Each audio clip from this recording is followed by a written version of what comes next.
If you are married, and I don't care how long, by God's grace, we've been married 35 years now.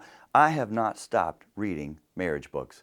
I want to just continue to have help because pretty much I hope you realize there's always room to grow. Praise God, you can look back and say, I'm not what I was, but until Jesus takes us home, we're not all we should be, and you can learn from others. Oh my goodness. Books are a great way. You don't have to always be in counseling across the table from someone. If you'll just keep reading good books, it'll step up your game and push you. So let me tell you three of my favorite marriage books right now. This one's been around a while, but it is great. When Sinners Say I Do by Dave Harvey. Fantastic. And notice, a short read.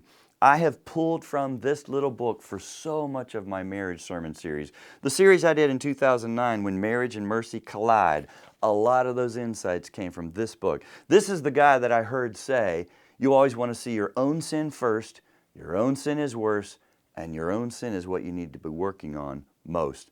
Consider Dave Harvey's book.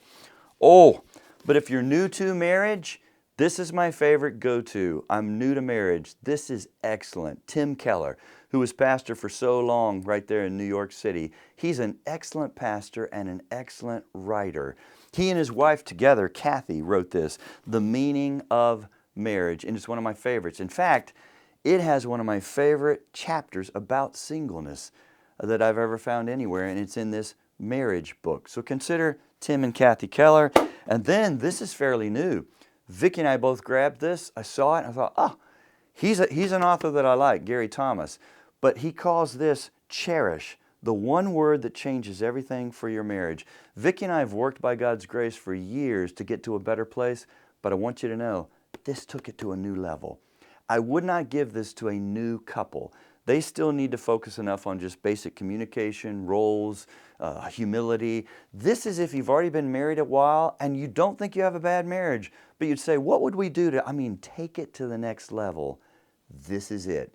Just little things that he brings out that you're like, you know what? Wow, okay. Consider this if you've been married a while and you don't think you have a terrible marriage, but you'd say, let's grow. What would take it to the next level? Gary Thomas, Cherish. Let's keep praying. Let's keep loving each other.